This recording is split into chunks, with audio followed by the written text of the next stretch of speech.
disso. para o Nordeste, alguma coisa nesse Desesperadamente. Nesse aspecto, você falou em soberania. Em algum momento, há uma atitude positiva do atual governo, do governo Lula, na relação da política externa, em tentar garantir os interesses do Brasil em toda essa discussão? Na verdade, desde que Donald Trump assumiu o governo nos Estados Unidos, nisso ele acerta, talvez? Uma boa pergunta, porque eu não consigo encontrar. Eu encontrei uma jogada de marketing do Lula no ano passado, naquele besteirol ali do Eduardo Bolsonaro, comemorando a taxação do próprio país. Mas o Lula fez marketing ali. E não houve negociações verdadeiras e sólidas. Inclusive, amigos meus que trabalham hoje no governo americano me relataram que o Lula passou um dos piores momentos da vida dele hoje. Saiu pálido da reunião ali com o Trump. Até porque o Trump... Você teve essa impressão da imagem do Lula enquanto os ministros dele davam aquela pequena manifestação? Sim, e tem informações também, assim, que foi muito ruim pro Lula. Foi muito ruim, porque o Trump também joga. O Trump é um negociador hábil. Recebeu o Lula, my friend, I love you, não sei o que, no telefone, e chegou, botou o Lula pra dentro de uma salinha. Foi 2 a 3 horas de reunião, não teve coletiva depois, o Lula saiu pálido. E por quê? Porque os Estados Unidos estão se impondo agora nas Américas. As Américas voltaram a ser do interesse americano. Os Estados Unidos não olharam para nós por pelo menos 3 décadas. Nesse período das 3 décadas, o Lula esteve no poder. Né? Não todas, o Fernando Henrique e o Lula. E o petismo como um todo. E qual foi a decisão estratégica que a gente tomou? Montar um bloco anti-americano com Venezuela, espalhar, vamos dizer, aliados de esquerda. O Foro de São Paulo. O Foro de São Paulo. E do Foro de São Paulo fazer um alinhamento ridículo com a China. Aí falando em soberania. O que nós ganhamos em termos de soberania nessa aliança com a China? Absolutamente nada. A gente botou a Dilma no banco do BRICS. Aí a China agora está falando em investir em infraestrutura aqui, fazer a famosa ferrovia bioceânica, ligando Ilhéus a Xangai. E aí ela quer fazer a ferrovia, ela falou, eu boto a grana, faço a ferrovia, mas eu quero comprar terras brasileiras, que é a necessidade delas. Não estou nem falando das terras áridas, estou falando das terras agricultáveis. Porque a China quer escoar a nossa produção, dá o bypass no canal do Panamá. E o governo Lula está no meio, legal. Como é que é?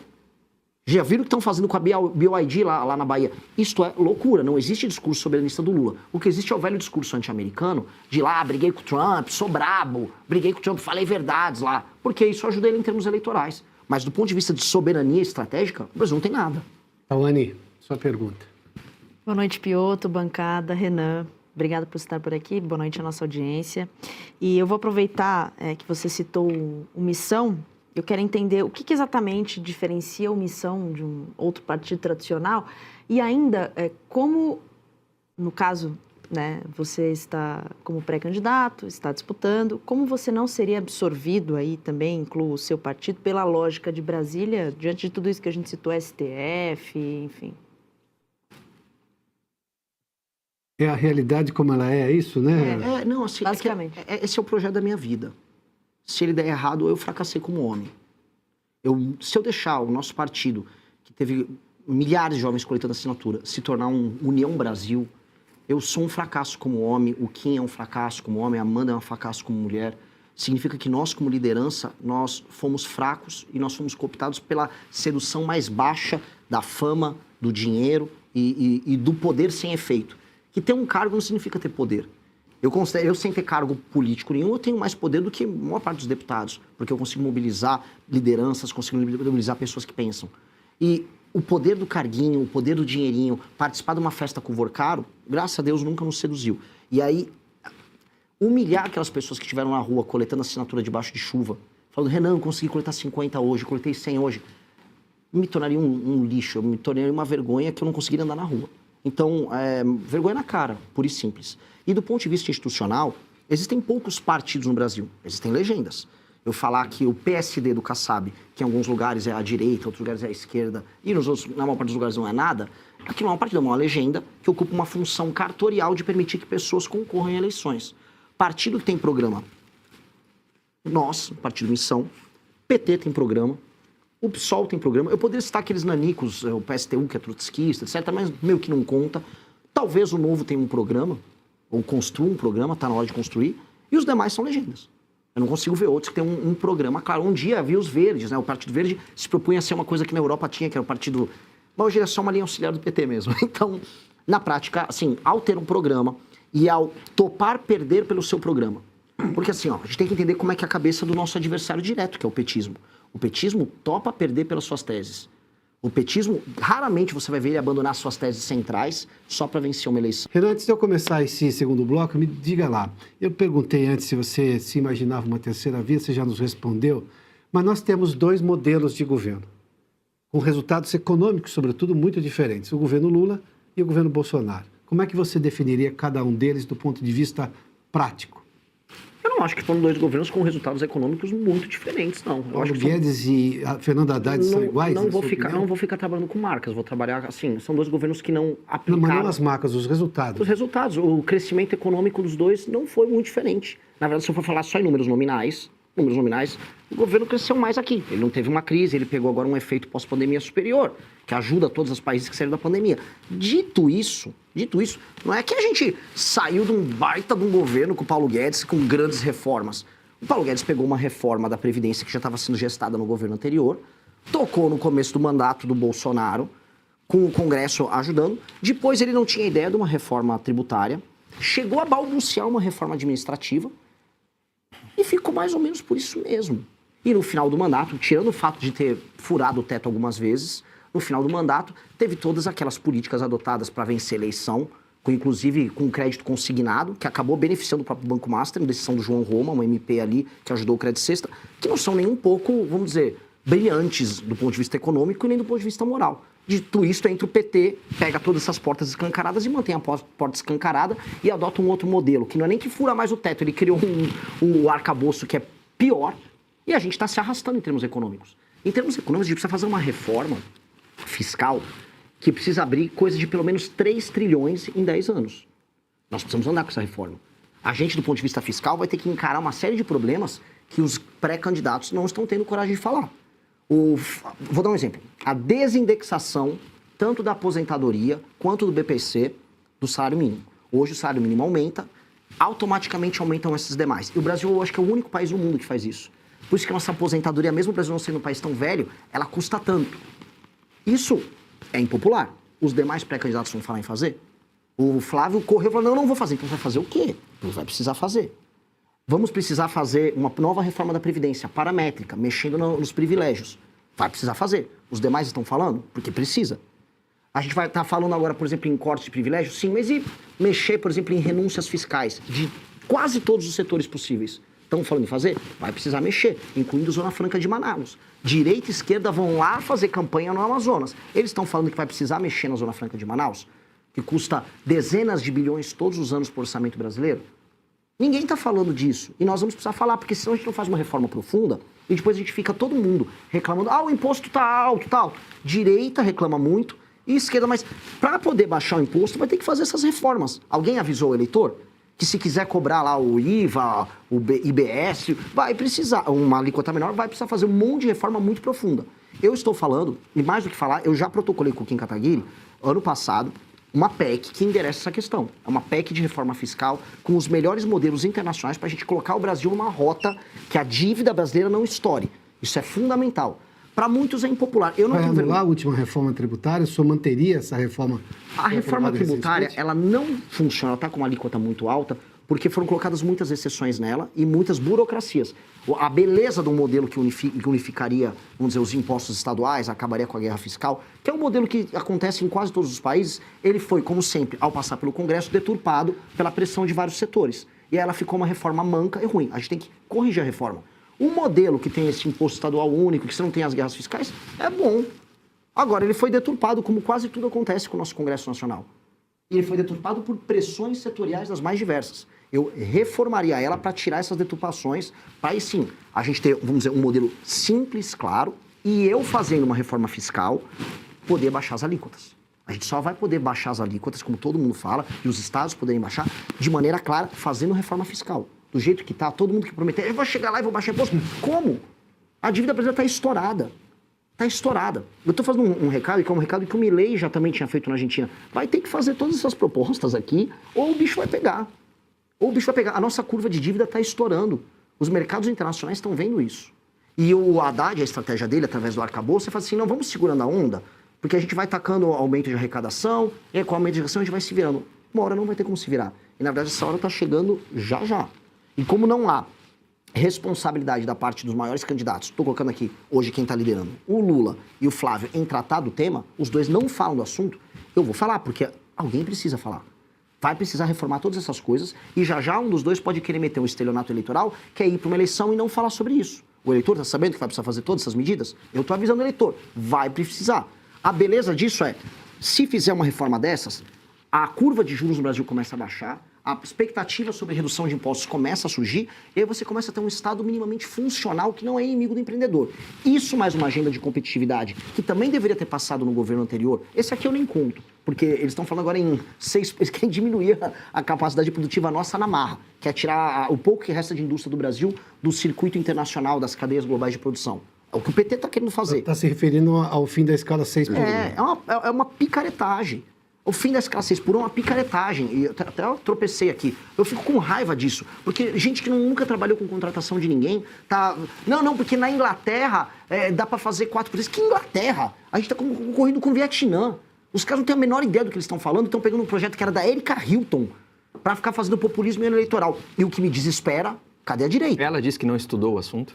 Ela confessou que não estudou o assunto? Ela estava no cabeleireiro, lá com o maquiador dela. É real. Ela não sabe nada do tema, só pegou porque o tema estava popular no Rio de Janeiro, com um outro cara do PSOL. Falou, tem um tema aqui para me aproximar do trabalhador.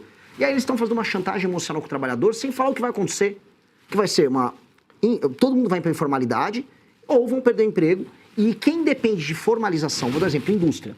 Eu trabalhei um pouco no setor de sistemistas, conheço sistemistas automotivos. Sistemista automotivo faz peças no Brasil, para fábricas que estão no Brasil, mas para fábricas que estão no mundo inteiro. Se você perder a competitividade do sistemista, eles perdem os contatos com Espanha, Estados Unidos, China na hora. Sai das cadeias de distribuição. E é o que vai acontecer. E eles estão prevendo o que vai acontecer. Cadê a direita? Hello, olha aqui no relógio, ninguém está falando nada. Tá? É o custo eleitoral. É óbvio, mas a gente tem que correr o custo eleitoral. Senão nós viramos cínicos. Apenas cínicos nesse jogo. Isso é um tema que precisa ser discutido. E o PT tá botando o jogo. Então a gente está indo num caminho muito contrário. O erro central é, o Brasil, toda vez que quer falar de política pública na área de economia, ele quer ficar se comparando com o primeiro mundo. Não, porque na Suécia, não, porque olha lá na Inglaterra. Que Inglaterra? A gente está tomando pau do Vietnã. Botsuana passou a renda per capita do Brasil. Produtividade. A gente está tomando pau do México. A Índia está dando um pau na gente. A Índia, inclusive, ultrapassou a gente em saneamento baixo. Tomando pau da Índia em todas as áreas. E a gente quer se comparar com a Inglaterra. Quem cuidaria da economia no seu governo? Definitivamente eu não vou chamar nenhum pistolão do mercado financeiro. Não tem que ser pistolão do mercado financeiro. Até porque o mercado financeiro, vamos lembrar que boa parte dele estava vendendo um Banco Master aí nos últimos 2 anos. Não confio na grande previsibilidade do mercado financeiro. Estaria gente, do ponto de vista, vamos dizer, de uma agenda para o mercado, gente firme? Sim. Estou tendo conversas interessantes, sim. Mas eu quero gente inteligente para entender, o papel da economia com a soberania. 2, o papel da reforma fiscal para abrir espaço de investimento para tudo que a gente precisa fazer no Brasil. E aí eu poder discutir com vocês desfavelização, que para mim é um tema central para a gente tornar o Brasil um país sério. Não só de desfavelização física, mas de desfavelização mental. O Brasil que é um país que está se favelizando mentalmente. E o uso da tecnologia de ponta no momento em que o mundo vai entrar todo na inteligência artificial. Então, se eu não trouxer alguém que entenda muito de tecnologia, que entenda muito de IA, de terras raras e de reforma fiscal, e que seja íntegro, eu vou estar enganando a galera. Falar só, vou pegar um pistolão que está aí em uma dessas empresas de mercado financeiro. Não vou fazer. Não vou fazer. Quem vendeu o Banco Master, falou que o título do Banco Master era bom, não põe o pé no meu Ministério da Fazenda, ponto. Porque isso foi meter o estelionato nos clientes. E ficaram, desculpa, não sei se eu estou me exaltando, mas tem que falar. Ficaram lá, clientes, vai ganhar o Tarcísio, apoiava o Tarcísio, aí não foi. Não, agora é o Ratinho, não foi. Fiquem tranquilos, vem o Leite, não foi. Agora era o Zema ou o Caiado. Qual é? Então, cada hora atrás de um candidato, não consegue se decidir? Estão sempre fazendo um trade em cima disso. Eu não vou trabalhar com esses caras, não vou trabalhar em cima de gente que vende previsão, mas não entrega resultado. Mas tem hoje alguém que orienta o plano de governo do senhor para a economia? Eu tenho um time com 200 pessoas que trabalham com o nosso plano no nível amarelo e me consulto com gente como, por exemplo, o Tony Volpon, que foi do Banco Central, uma das pessoas mais brilhantes que eu conheço. Gente que trabalha na área de startup, na área de tecnologia. O Tony Volpon é um exemplo perfeito, é uma pessoa que integra essa visão de mundo, que envolve, inclusive, criptoativos, que envolve uma necessidade de uma política financeira, de uma política monetária que faça lógica, que faça sentido, e que topa negociar e abrir, vamos dizer, espaço para uma visão de Brasil soberano e, ao mesmo tempo, fiscalmente falando, responsável. Você citou desfavelização. né? Eu acho que eu vou um pouco pela segurança pública agora, até porque é um tema que o brasileiro... Acho que é um dos mais caros, se não o mais caro hoje para o brasileiro. Acho que é economia e segurança pública. Mas falando dessa esfera, com tanta dominação territorial, por exemplo, de facções criminosas, já vi você comentar sobre segurança pública, citou até o El Salvador, né, o país. Então, como que o senhor vê isso hoje e como seria esse processo de desfavelização, que é uma coisa antiga, inclusive, né? Bem antiga. Olha, quem dera fosse uma coisa antiga. Fala-se nesse tema, mas é um tabu tão grande falar sobre desfavelizar, porque na prática a gente há muito tempo, especialmente começando no Rio de Janeiro, a gente começou a achar que a favela faz parte da nossa identidade. Não porque tinha um cartola na favela, era um poeta da favela. Você pode ser um poeta e não morar na favela. Acho que essas coisas... Você tem grandes poetas na história humana que não precisavam morar em favela. Você não vai justificar a ausência de saneamento básico, presença de tuberculose em populações humildes e comando naquele bairro por parte de facções com base num poeta ou num samba. Só que nós fizemos isso. Faz parte de um processo histórico muito destrutivo de autossabotagem que nós tivemos. Vou começar pela parte de segurança e eu vou chegar na desfavelização, porque essas coisas estão muito conectadas. Inclusive, no próprio Livro Amarelo 2, a gente junta uns pontos.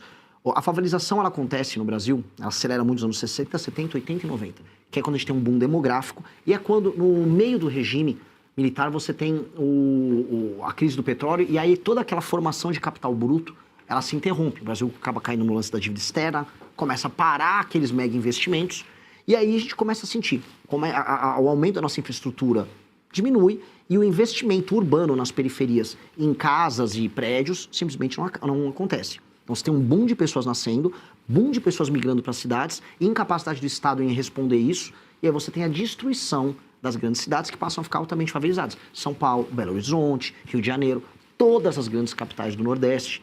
E aí você criou aqueles bolsões. Nesses bolsões, o Estado não está presente. Ali e nas cadeias começam a surgir as facções. E aí você tem dois modelos de facção, dois modelos de administrar isso. O Comando Vermelho, que tem um modelo mais clássico, ele tem um modelo que eu chamo de horizontal. Você olha no horizonte o mapa, vai ser aqui, ó, essa área aqui é do Comando Vermelho, essa aqui é do ADA. Você separa o mapa. Comanda o espaço. Eles comandam o espaço. E ali dentro, eles usavam para vender droga, para beneficiar, às vezes, né? Pegar um pacotinho da droga, dobrar, botar os aviõezinhos. Depois eles começaram a colocar serviços. Hoje tem serviço até de internet tocado pelas facções. E do outro lado, o PCC veio com um modelo diferente. Começa na cadeia. Pode ter também, quando interessa a ele, a dominação horizontal, mas ele faz a dominação vertical, que é a dominação das instituições. Invadem o Ministério Público, invadem polícia, invadem a política, invadem o judiciário, ONGs, empresas do mercado financeiro, combustíveis. Eles estão gigantescos, têm controle de toda a região. Laboratórios de análises clínicas que atendem várias cidades em São Paulo e funcionam. O problema do PCC é que ele funciona. Ele realmente distribui o combustível dele, a REAG atuava no mercado financeiro, eles funcionam e eles são mais difíceis de pegar porque é um inimigo mais invisível. Pois bem, veja que questões Uma ponderação. O Fábio fez menção a um ponto aí, desculpa, Renan, é a sofisticação com que o PCC atua. Não é uma coisa grotesca, é criminoso, óbvio, ninguém está... Então na Faria Lima, eles têm doutores. Mas é uma coisa sofisticada, diferentemente do que era, por exemplo, aquelas facções do Rio de Janeiro. Sim. O Comando Vermelho... Desculpa, Fábio, só para complementar. O Comando Vermelho nunca conseguiu ter a sofisticação técnica do PCC. O Comando Vermelho é mais brutal. Tanto que o Comando Vermelho avançou no Nordeste, e eu pude viajar pelo Ceará e pegar. Eles estão tomando o Ceará. Muito por conta da fraqueza do governador. O governador não botou a polícia para resolver, porque não é que eles também contam com grandes tropas. Eles vão indo na ausência do Estado, vão se estabelecendo e tomando os locais. O caso mais bizarro é de uma cidade que chama Santa Quitéria, tem urânio em Santa Quitéria, e o Comando Vermelho se aliou com o prefeito ganhou a eleição usando o Comando Vermelho, e eles estão presentes ali na cidade. É um caso público, todo mundo sabe. O prefeito, inclusive, foi afastado por ligação com o Comando Vermelho e pagou prêmios para o Comando Vermelho por ter participado da eleição dele, e a população... houve uma eleição suplementar, a população, inclusive, elegeu o filho dele, mostrando que o buraco no Brasil é sempre bem mais embaixo do que a gente imagina. Então, o Comando Vermelho é mais brutal, ele é mais claro, você consegue entender e ver isso, e o PCC é mais sofisticado e fatura mais. O PCC tem um controle hoje da fronteira do Mato Grosso do Sul, e o PCC tem a rota caipira para trazer essa droga até o Porto de Santos. E lá no Porto de Santos, no redor, na Baixada Santista, eles têm um controle territorial, que é onde eles processam a droga. Tem empresas de contêineres que eles recebem, conseguem muquear por exemplo, cocaína junto com outros produtos que têm uma densidade similar, colocam dentro dos navios e aí eles vão exportando para a Europa numa operação que é bilionária. De um lado, nós temos que usar a violência do Estado de maneira muito clara e a alteração nas leis, a aplicação do direito penal do inimigo, para você fazer a tomada daqueles territórios e o Estado se restabelecer. Esses territórios que em grande parte são favelas. Que não só, mas quase, assim, nem toda tomada de território por parte do Comando Vermelho é numa favela, mas toda favela está tomada por alguma facção. Isso em praticamente todo o Brasil, salvo raríssimas exceções. E o Estado atua ali, e do outro lado, para enfrentar o PCC, aí a tal da inteligência. Eu sempre desconfio quando vem uma Tabata Amaral, olha, precisa muito de inteligência. Porque você fala inteligência, mas não fala em aumento de pena. Você precisa das duas coisas. A gente precisa de inteligência, a gente precisa de COAF, a gente precisa de Polícia Federal, para desbaratinar o PCC, acabar com o faturamento multibilionário que eles têm no Porto Santos, e aí você vai destruindo a máquina de negócio. E do outro lado, reocupar territorialmente. E aí, se nós fizermos isso com alterações nas leis penais, nas leis de execução penal, com a qualificação de membros de facções como o inimigo, com um direito muito veloz. Quando a gente fala, quem quer chamar o cara de inimigo? Todo cara que é membro de uma facção, o sujeito ele não tem mais presunção de inocência, ele tem presunção de culpa. Se você é listado, você é um membro do Comando Vermelho, você está lá ostentando um fuzil, um policial te pegou, você vai preso na hora. Inafiançável, você não tem progressão de pena, você não tem esses recursos. Isso é tratá-lo como um inimigo do Estado, porque ele se coloca como inimigo do Estado. Feito isso, nós podemos aí sim tratar do tema que para mim é apaixonante, que é como recuperar as nossas cidades. As cidades do Brasil são feias. Todo mundo sabe que morar numa metrópole no Brasil é uma experiência muito ruim. A gente fica com aquela loucura, não, o Rio é lindo. O Rio é lindo numa faixa, o Rio está todo favelizado, o Rio está todo destruído. As capitais do Nordeste estão todas favelizadas. São Paulo, o entorno da cidade inteira é favelizado. Aquelas pessoas vivem mal, não tem saneamento básico. E recuperar o espaço urbano, recuperar a paisagem, é recuperar a dignidade institucional do Brasil. E aí a gente pode falar que nós somos sérios. A China não se deixou favelizar. A Singapura era favelizado e desfavelizou. Nós não podemos permitir que a favela seja parte da nossa alma.